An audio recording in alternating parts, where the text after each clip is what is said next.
And we are live. Good evening, everybody. James Hamilton here live for MMA UK. So tonight I'm joined by Stevie Ray. Stevie's on to have a chat with us about recent events and obviously his new gym and obviously the upcoming fight promotion he has. So thanks very much for joining us, Stevie. I appreciate you coming on, mate, as always. Thanks for having me on, dude. No worries. Anytime, mate.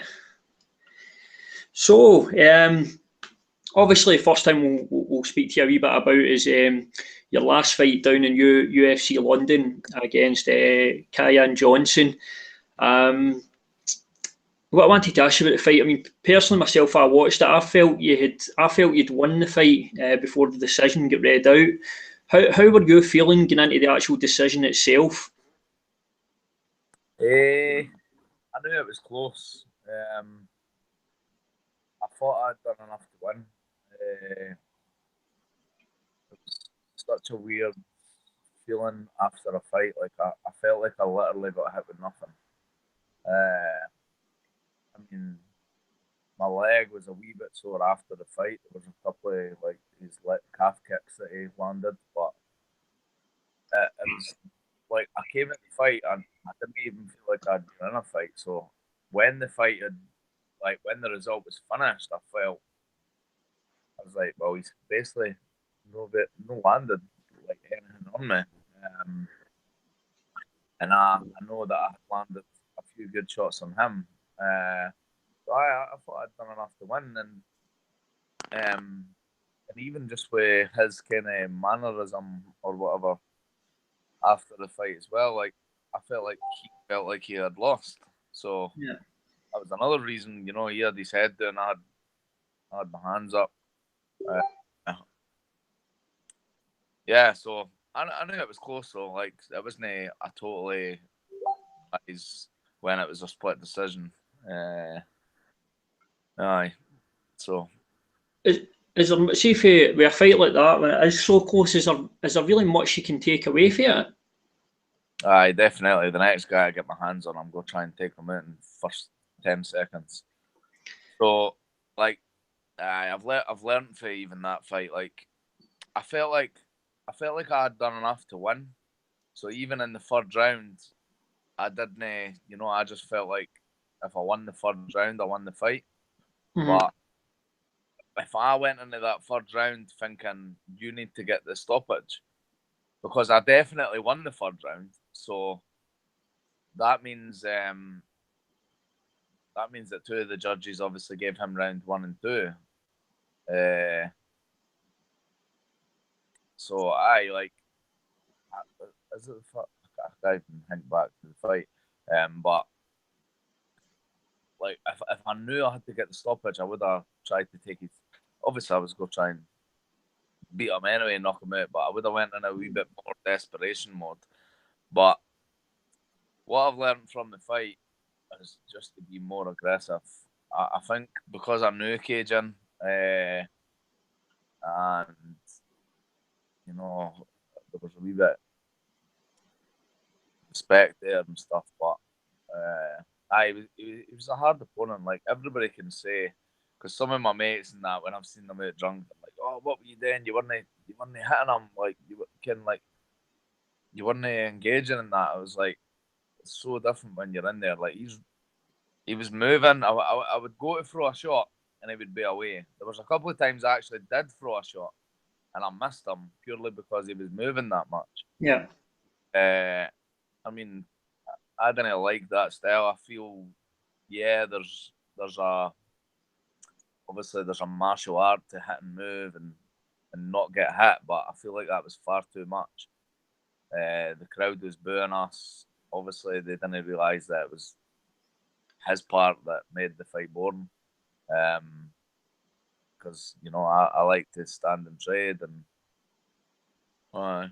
How just something you said there about the crowd booing. How for a fighter like you, who's obviously known for exciting fights and you're an aggressive fighter, how difficult is it when you're in there and you're part of a fight and you can hear the crowd booing? Is that sort of disheartening at all? A wee bit, but at the same time, I kind of thought to myself, they're booing him mm-hmm. because obviously it's making the fight boring, so they're booing both us. But I think they were more booing him. He was the one running away. Like, yeah, it's movement. You know, each to their own. Me personally, I don't like it. It's boring for the fans. It's it's just no good. Running that much. The thing is, we trained for that though. Like, my coach prepared me for exactly that. My training partners did that, but someone in me kind of thought that he wasn't going to do that. Yeah. Because we had trained before, I thought he wasn't going to run away. I thought he was going to try and take me down. That's what I thought he was going to try and do, take me down, and try and like submit me and stuff. But it ended up happening. Another thing, I think, I'm not using excuses or that, but another thing I feel like I was maybe hesitant and not hitting as much as I got cut again 2 weeks before the fight. It'd be fucking a normal thing now where I just get cut a week, 2 weeks before the fight every time. But I got cut on my eye 2 weeks before the fight. So for the last 2 weeks in my fight camp, I was like really, really hesitant. Mm-hmm. Worrying about it opening because obviously I was paranoid that the fight wasn't going to happen. Yeah. I mean, it was small enough to just kind of try and let it heal itself. I went to the hospital and got it glued. But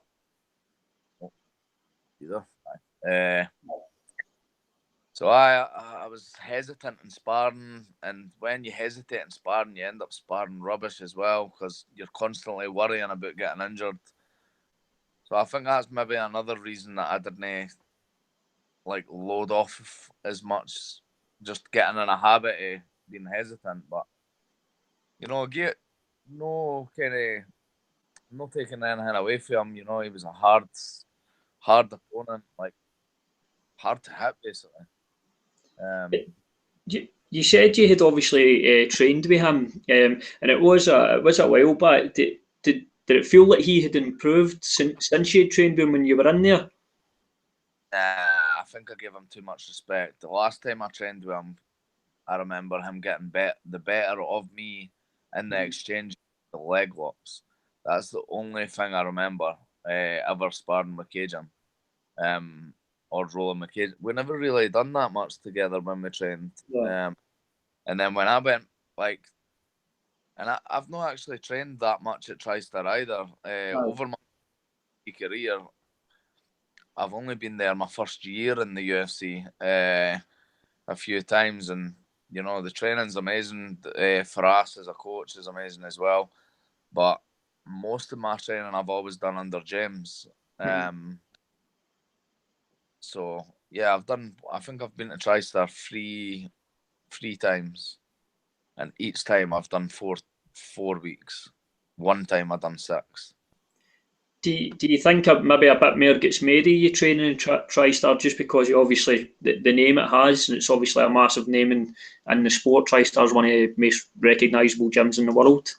Right, that's it. So when I went there, you know, the commentators had obviously mentioned that I'd been at TriStar, but at the end of the day, I've done since I've moved to James's place. That was at the start of my Bama fight, my first fight on Bama against Dale Hardiman. Yeah. The Bama title. I've pretty much done all my training under James, and he's the one that's obviously improved me the most as a fighter and got me to where I am today. I mean, going to TriStar, obviously I learned some stuff, and I was getting day in, like every day and every night. You're training with a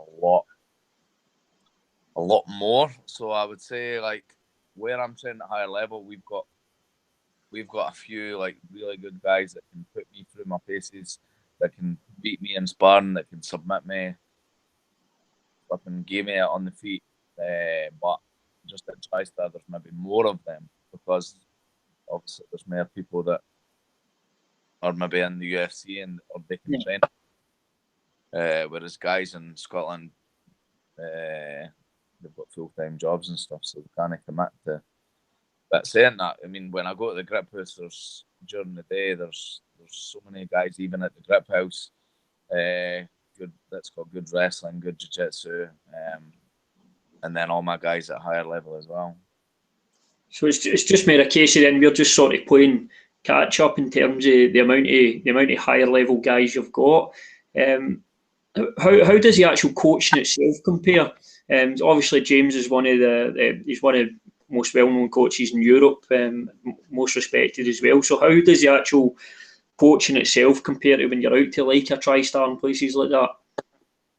I would say the coaching's just kind of at the exact same level. I mean, for us, it's more known because of the kind of fighters, GSP, Rory, and all the other UFC guys. I feel like James is right up there. The same. James just hasn't. I mean, he's going to be getting the recognition now. It took. James has been in the game for I think about 20 years. Yeah. And that's just MMA. He's been through it all as well, the fighting, the coaching. He's done all. I think he's done martial arts since he's been like 5 years old or something. So, now he's basically helped. I didn't know how much coaching he done with Robert Whiteford, but I know he was obviously part of the team when he got signed. So there's Robert, there's Joanne when Joanne was training with us full time. So he pretty much got her to the UFC. And then there's myself, and then also Danny Henry, and there's other guys like Alan Murray and Stevie McIntosh that are Jason. I mean, there's loads of them that are ranks. When you think about it, about the Scottish fighters that have been in the UFC, obviously with Big Paul Craig, James has basically played a part in everybody that's Scottish that's been in the UFC, out with that one guy who's obviously comes out of the hit squad. So I think that definitely speaks volumes for him. The amount of fighters he's had in there, and I think he's got quite a high success rate. I saw Nimmy put a stat up, which was quite impressive. So I think for James, just with regards to yourself though, obviously you've just had surgery. Can you tell us a wee bit about the surgery itself and what the injury was that you had to go and get surgery? So I pretty much ever since my first surgery, December 2015, I got both my meniscuses done. So I had 2 bucket handle meniscus tears in my lateral meniscus, which it used to make my left knee pop out of place. Anytime I brought my heel to my butt and there was pressure, so anytime I used a butterfly hook, for anybody that knows jiu-jitsu, my knee would pop out of place, and I literally couldn't stand on it, or I couldn't do anything until I popped it back in. Yeah. And when it first ever happened, I never knew that I could pop it back in. I just thought something wasn't right with my leg. And then I obviously managed to pop itself back in. But yeah, it used to pop out. I used to have to straighten my leg, put pressure on my knee, and it would pop back in. So if anybody's listening to that and that happens to you, because there is a few guys that have told me that, it probably means you've got a meniscus there. So I got my knees fixed December 2015. My left knee felt fine, obviously, after the rehab and once it got better, but my right knee never ever felt the same. So, and then recently, I think just kind of during the fight, kind of camp and stuff, my knee, when I was drilling at the grip house, I was drilling with the black belt there, BJJ black belt, Gary Christie. And my knee kind of made a popping noise. And I wasn't even really doing anything. I was just sitting in half guard underneath. And it just popped. And then we done another position and it like made a big spasm. I don't know. It just it wasn't a nice feeling anyway. Something happened. I had to sit out the session. So yeah, from there, like I went and got MRI checked and all that, and it came back that I possibly had another meniscus there. So the exact same as the first one. Right. So that's just I went and got surgery on my right knee. Just keyhole again. So I think it's quite a short recovery. I'm sure it's only about 3 weeks, and I can be back to training. The surgery itself, were you under, or was it just a local anaesthetic they gave you? Yeah, I was under. I think the operation itself, I think, was maybe half an hour or something, 20 minutes. I mean, I'll show you the new. How do I switch this? So. Oh, yep. So, aye. It looks worse than it is because there's obviously, like, that's just old blood to the plasters. But basically, there's my knee. There'll be a wee tiny hole here, Right. and a small hole there, where they've put like cameras in to be able to see what was wrong with my knee, and then fixed it there and then, arthroscopy or whatever it's called. So once I take those plasters off it, there'll just be a wee kind of almost cut look that'll turn into two tiny scars. Like there's my left knee, and I'll have some sort of tiny wee scars somewhere in that one, but that's it. So now I've got my knee fixed. Knee fixed. I'm hoping to be back to kind of training in 2 weeks. Some of the obviously I'll need to start light. But I'm able to like properly walk about. I done some cycling at the gym today, just a light cycle. I done some bench press just to get some sort of training in. But I seen one of the coaches, Paul McVeigh. He just got the exact same surgery as me, I think, and he was able to roll. He was rolling after 3 weeks, so I'm thinking about after the 3 weeks, my knee should be a lot better. And have they told you there's any specific physio or anything like that you need to do just to strengthen it back up, or is it just a case of just take your time with it and don't go too crazy?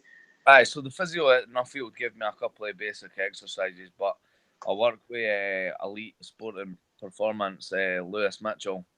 He's probably the best physio I've ever been to. I've been to loads of good physio, but he's totally clued up. He knows his stuff.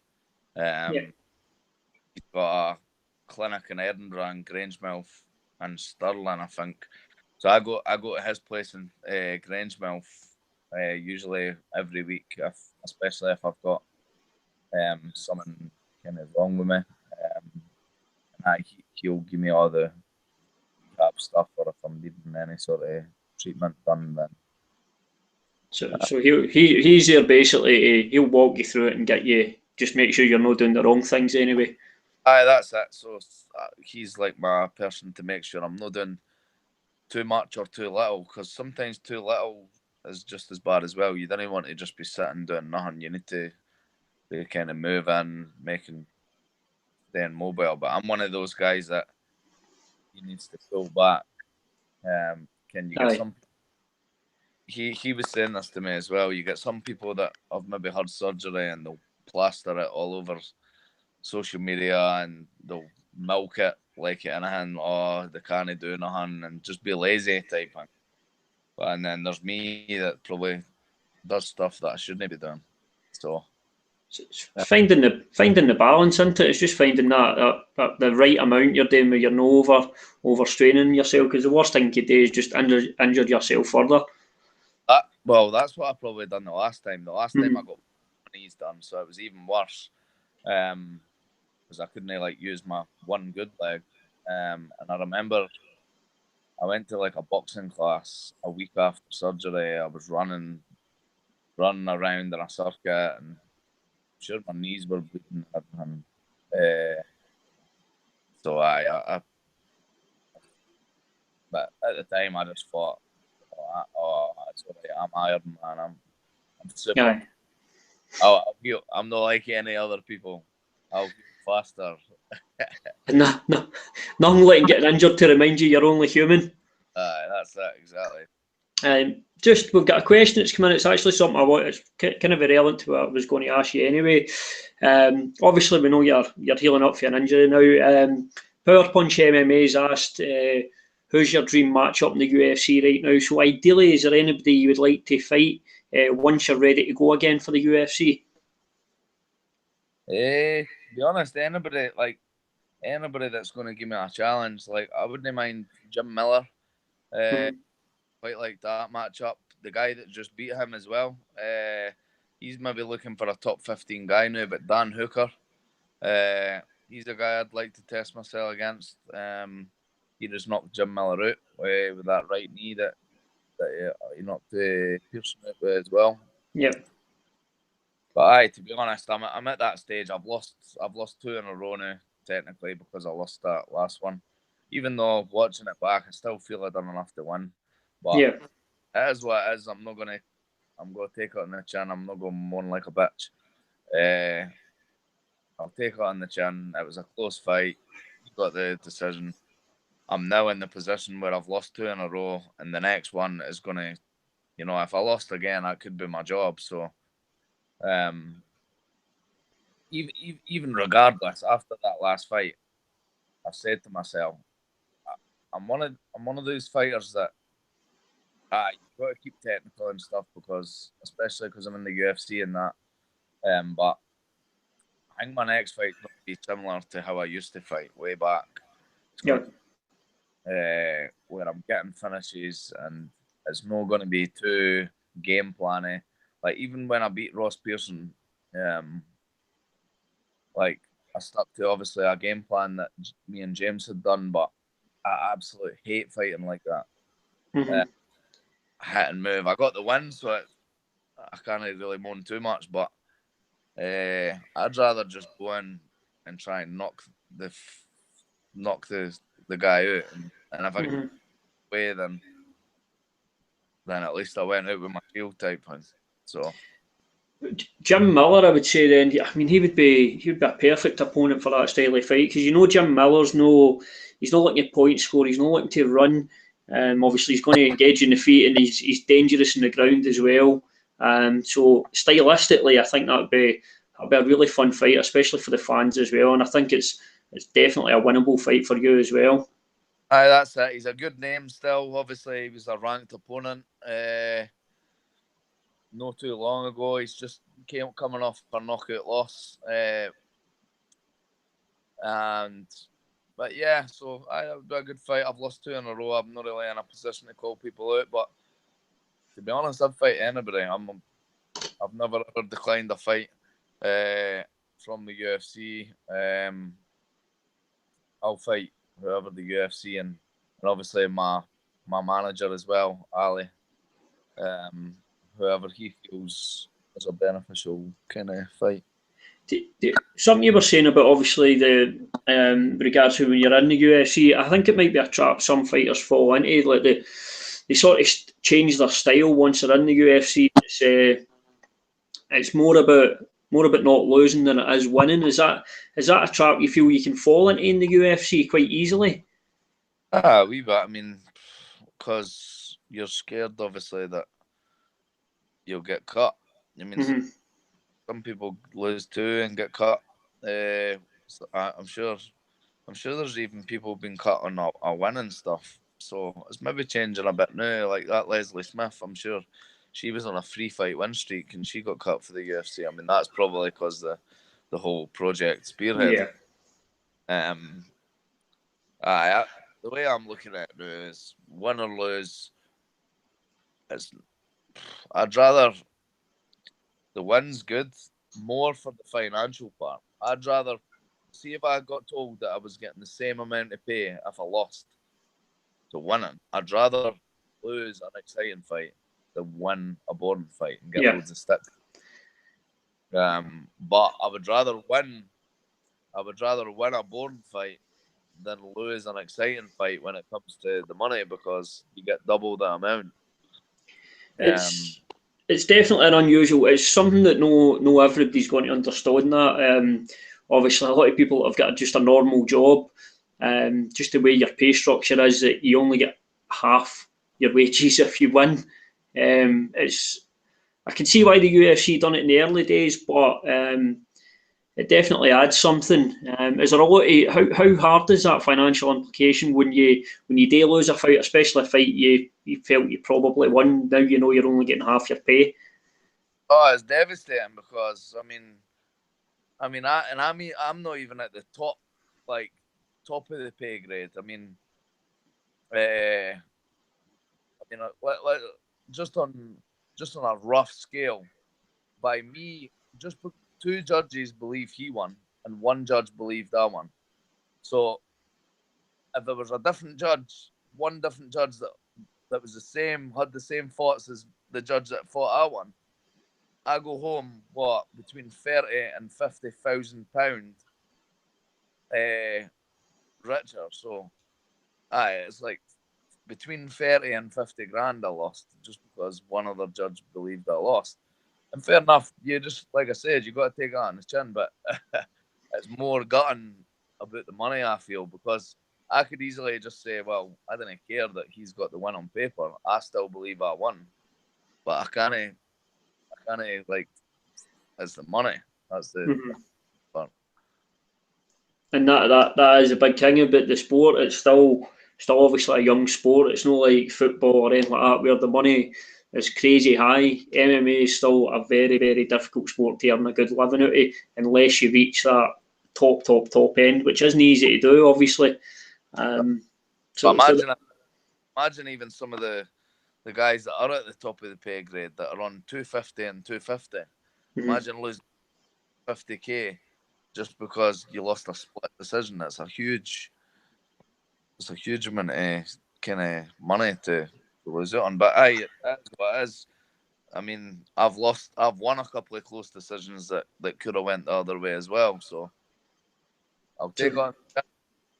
And this next guy I get my hands on, I didn't really. Well, I spoke to James about it as well. He's like, let's just wait and see who we get, and then we'll get for there. But he did agree with me though. He's like, I do believe your style is, just like Danny Henry's game plan for his fight. You know, we try and give him a wee bit of a game plan, like, or even when we're speaking to each other, like, what's the plan? Have you got anything roughly in your head, Danny? Like, what's the plan? You go try and take him down, because obviously he was fighting a really good world champion Thai boxer, and he's like, Stevie, he like hinker bit. Plan is just to go in, fucking beat him. I'm just gonna go in and fight. That's that. I'm just gonna go in and fight, and it works. It works. So, I think some people need game plans, and other people don't. And this next fight, I'm just gonna go in. I think try and take him out in the first round, and make sure I leave enough gas just in case I don't. Yeah, so the backup is not to gas out, basically, just to go for it and don't gas out. That's obviously why you need to watch what you're doing. I just realised my battery's going to die, so well. That's all right. I'll let you go and get that sorted. I'm going to try and get a charger. Well, obviously, what we'll talk a wee bit as well. We want to talk to you a wee bit, obviously, about the fight promotion coming up and a wee bit about the gym. So once you're all plugged in, we'll speak to you a wee bit about, obviously, arena fight promotions. Where's the charger? I need the charger.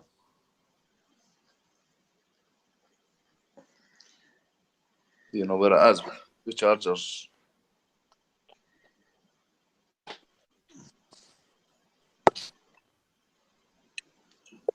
Sorry. That's all right. Just take your time, Stevie.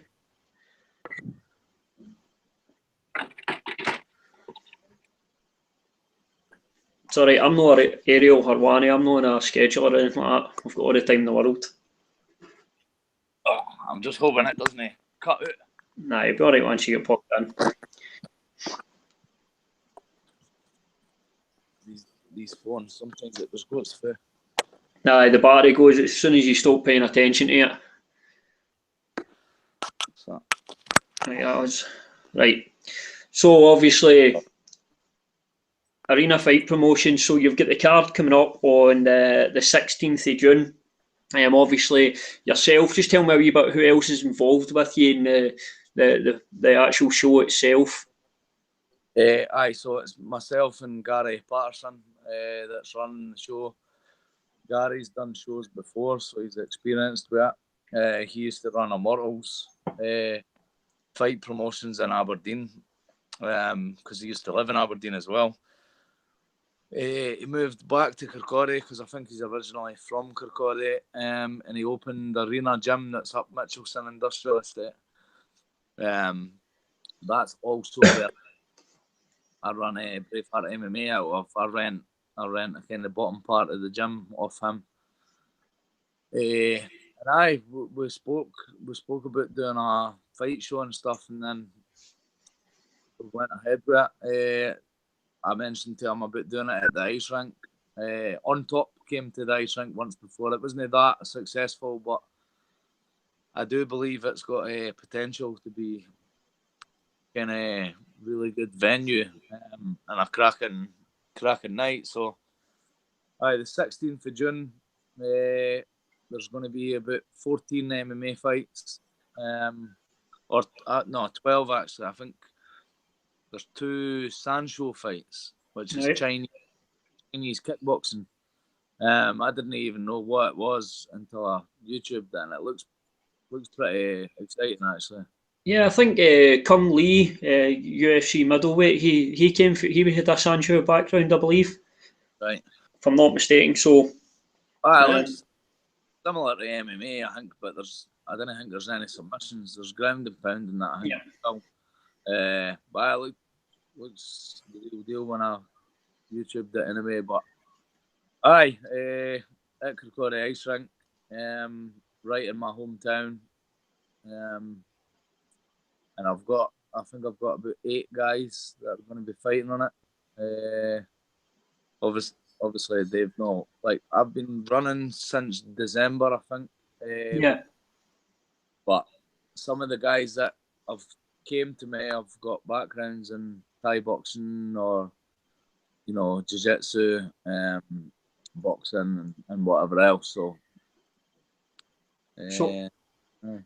So what's it been like, obviously, you're obviously a fighter yourself, making that switch from being a fighter to moving into that side of things, see the promotion side and all the stuff that I'm sure you've had to deal with, matchmaking fights, sorting the venue, getting all that sort of stuff organised. Tell us a wee bit about that and what that's been like for you so far. Been no bad, to be honest. Gary's taking care of most of it. I'm doing the matchmaking. He's taking care of the kind of promoting side of things. So I've been no bad that way.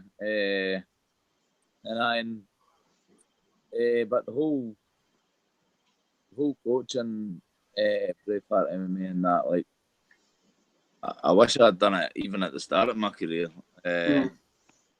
Everybody thinks, well, everybody thought that, being in the UFC and being able to train and not having work to go to is good, is a good thing. But I'm so much happier now than I was 3 years ago, or even 2 years ago. It becomes really boring just waking up, training, and then just training again at night. It's the parts in between. You're sitting about twiddling your thumbs all day. And you'll find things to do day to day, but you end up with too much time on your hands. So it works for some people like James. I know he reads a lot, studies, that keeps him kind of occupied in between coaching and training. But I really used to just sitting about relaxing in between training, and it's hard to no relax because you're tired for training. But just being able to focus on someone else, there's that's made me happier because I'm actually busy doing stuff out with my training as well, thinking about stuff rather than just kind of sitting chilling and being lazy. So either that and then the financial side of it. Well, I mean, look at even right now. I've just had surgery. I'm still able to coach and make some money on a weekly or monthly basis. And how good it is, well. So obviously you've got guys that have came to the gym in December. We're now in May. So what's it like seeing guys coming in December and then making just gradual progress to where they're at now? Is that how good a thing is that to see for the coach side, the fighter side, seeing guys making progress like that? Just absolutely amazing. I remember when I first kind of started jiu-jitsu and stuff, and when you got the results, like when, say, you learn armbar or triangle, and then when you actually make somebody tap, that's what gets you addicted to the jiu-jitsu. I feel like, when you get the results, such an feeling when you've actually made somebody tap out that wasn't letting you.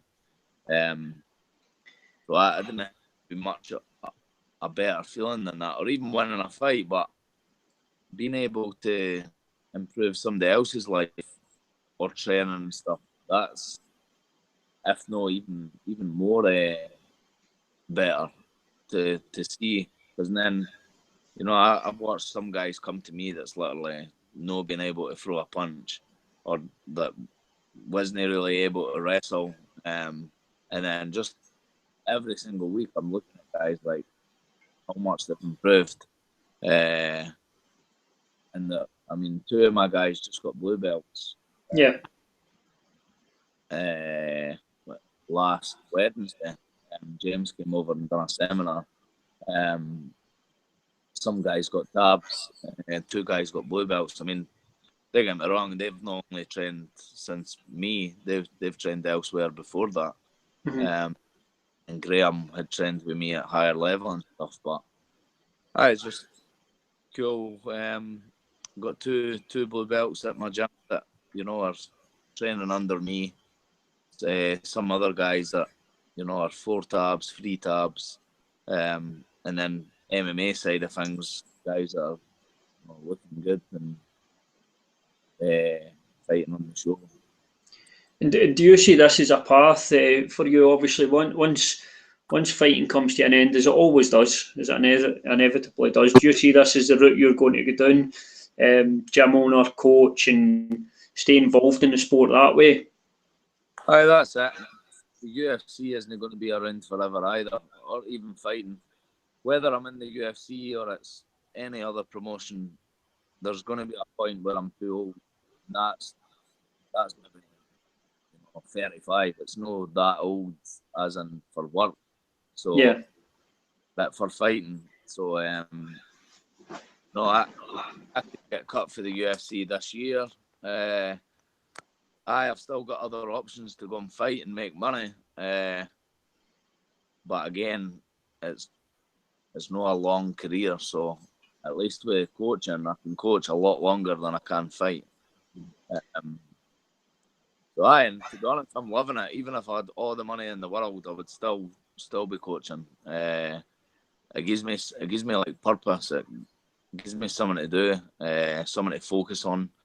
And like you said, seeing other people's lives improve, seeing other people submit their partners and that, and get the results. And with regards to the show itself, you've got obviously quite a few guys fighting on it. Is there any one particular guy or anybody in particular you're really looking forward to seeing in there, and to seeing how they do in the actual cage itself in front of a live audience? To be honest, I'm looking forward to them all. There's a couple of guys that every fighter's different. Like some guys have got the attitude that I had when I first started. They'll fight anybody. They didn't care what the weight class is, who the guy is, and what his weapon is fight, and they've got that kind of confidence and or that attitude. It's like, who cares? It's a fight. So I've got a couple of those guys, and then I've got another kind of some guys that have got the skills, but just not got the confidence, or they're worrying and stuff. But you need to all remember, like, you know, I'm maybe not the best coach in the world. I've just started, you know, I'm still learning, but I'm learning off some of the best coaches in the world. So everything I teach isn't stuff I'm making up in my head. It's stuff that James has taught me, stuff that Faraz has maybe taught John Danaher. You know, some of the best coaches in the world have taught me. I'm passing on their information. So they just got to believe in the coach, believe in themselves, and you know, anybody can take it as far as they want. I mean, if you look at me as an example, I started training at Edge MMA. Yeah, that's still going in Kirkaldy. And that's kind of it wasn't even a MMA place really. It was more like the guy that runs it's a bit older, Jim McKelvey. I think he's 65 or something. But his purpose was more for self-defense. Yeah. He never ever came to any of my fights. He taught me. I did go a few other places, like a boxing club and a Thai boxing stuff, and then I played at Young's and to get overall game. But I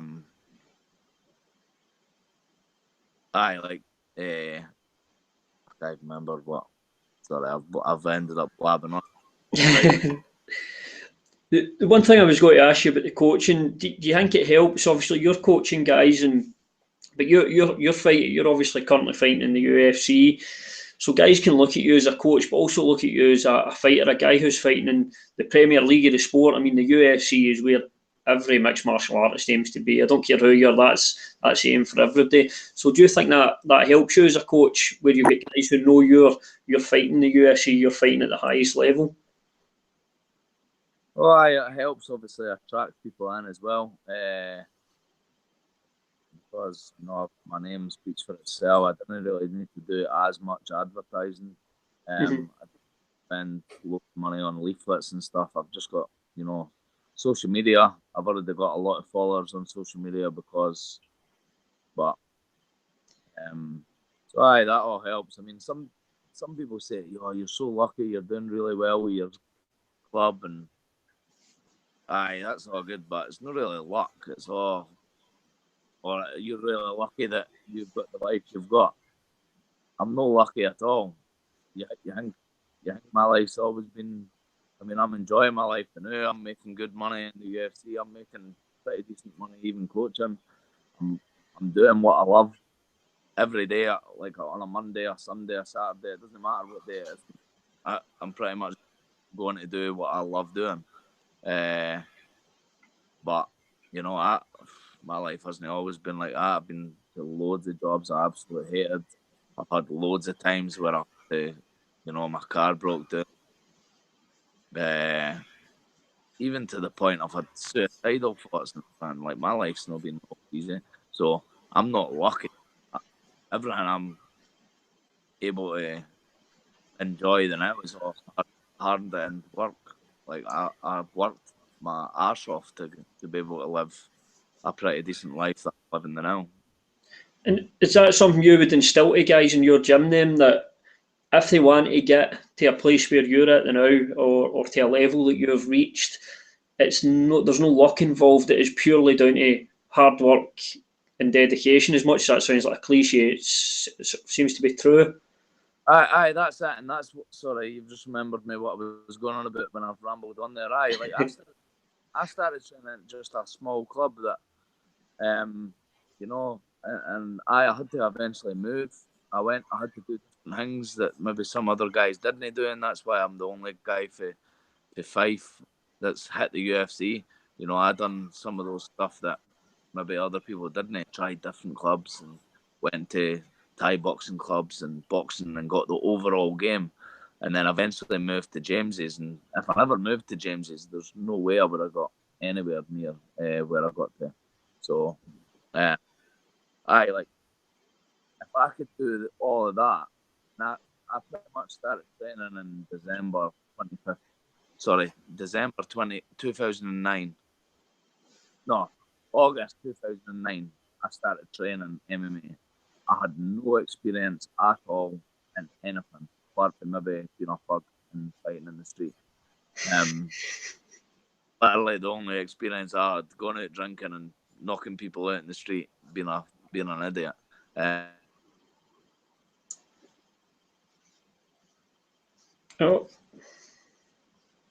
2009, I had my first MMA fight, December 2009.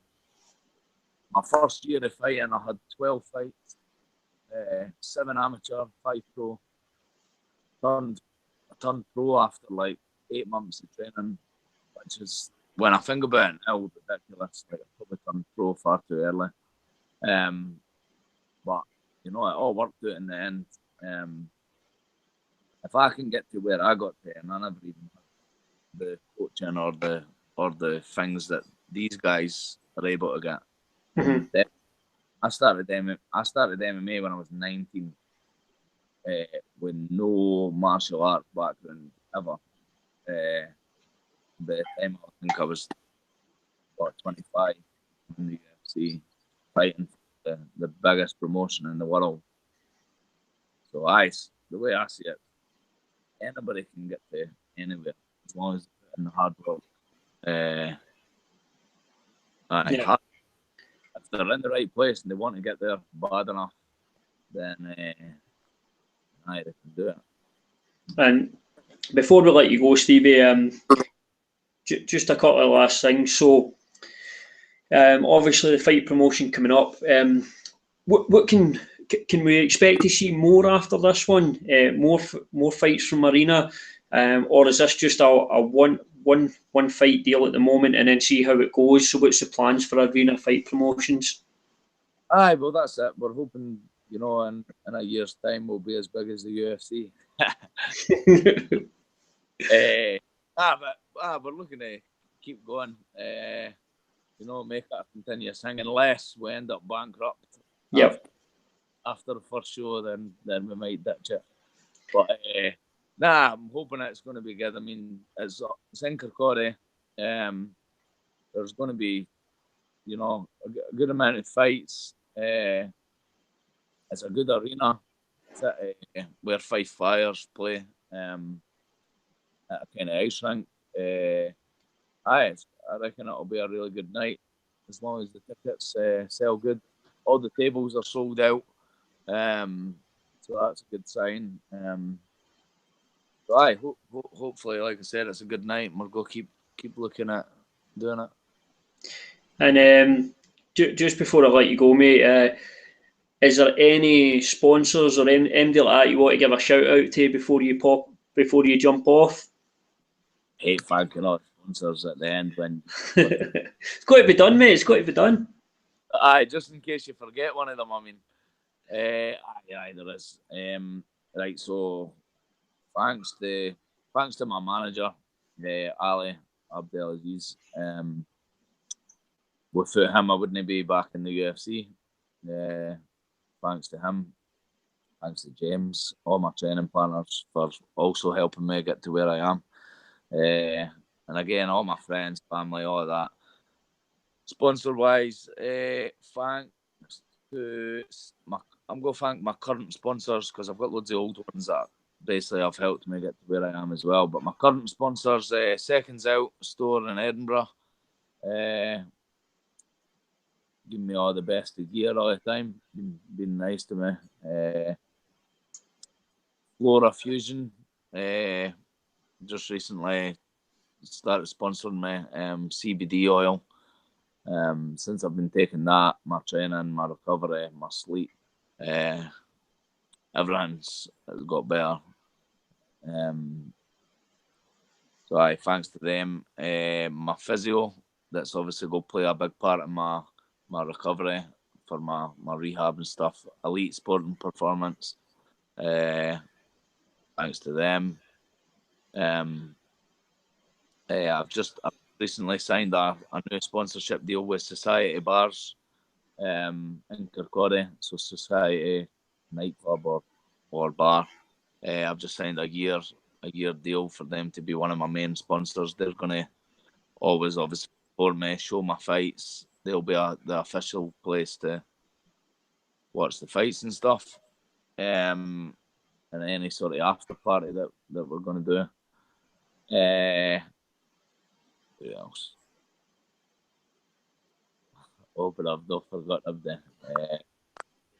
I think what have I went through? Supplements. I've not got.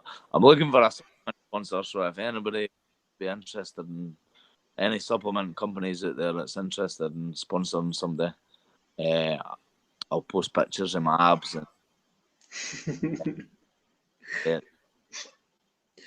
Aye. Oh, aye, sorry.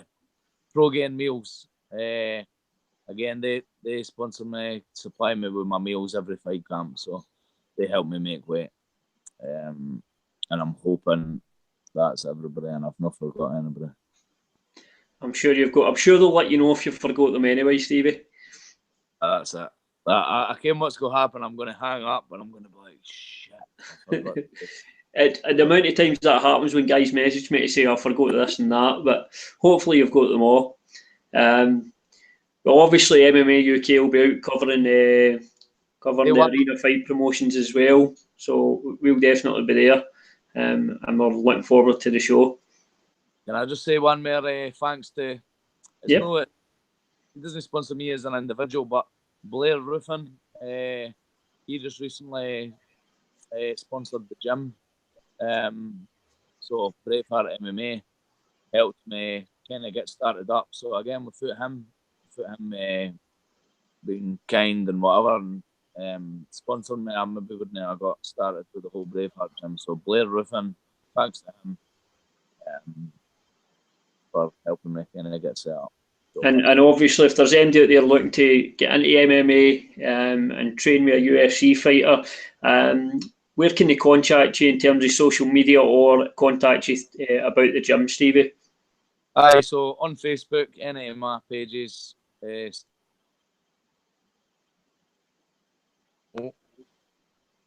a Braveheart MMA Facebook page, so you can also contact on that. Any of my Instagram or whatever. If you've somehow got my number, you can contact me on my number. I'm not going to give you it. No, I'll not put that out. Aye, I'll get loads of weird messages. But aye, if anybody's looking to get into MMA, it could be for a number of different reasons. It could be for confidence, for self-defense, because you want to fight, because you want to be able to fight, just to get fit. Again, whatever the reason is, if you want to train, then when you come to me, you're going to be getting, proper technique, and yeah, you'll be in the UFC in less time than I got there. So if you want to, like to punch people in the face for a living, but also get punched in the face for a living.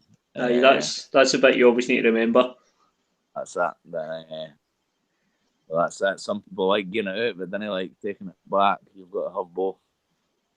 But the training aspect, a lot of people misunderstand the whole training side of it. Like you can come and train and never get punched in the face in your entire life.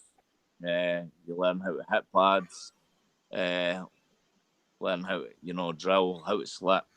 Never ever, you didn't have to spar. But eventually you would want to spar anyway once you get good.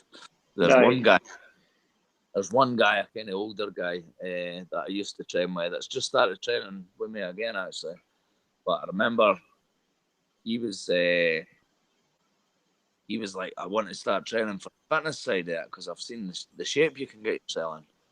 So he started training just for the fitness, and he was proper one of these paranoid guys. Remember, I just want to train for the fitness.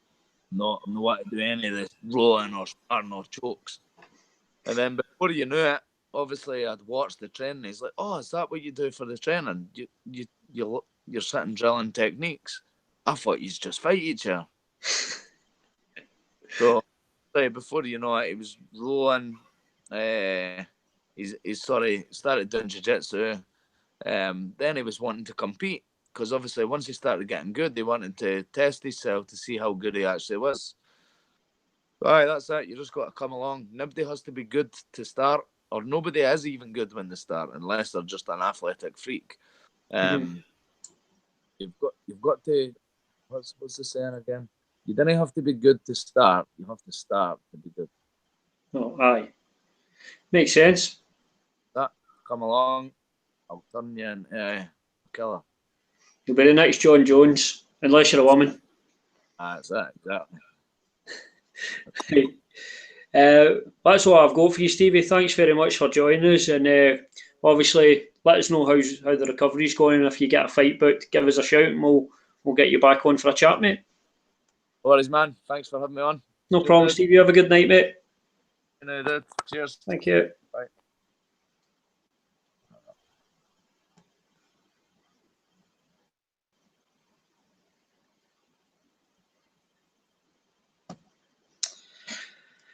Right, guys, so obviously that was Stevie Ray. That was our first live YouTube interview. I hope you guys enjoyed it. It was certainly interesting anyway. I had fun doing that one. As always, guys, if you do like the stuff we're doing for you at MMA UK, please hit that subscribe button on our YouTube channel. And that will really help us out, and we'll be doing much more of this in the future. So thanks again for giving us some of your time this evening, and we appreciate you watching. Thank you.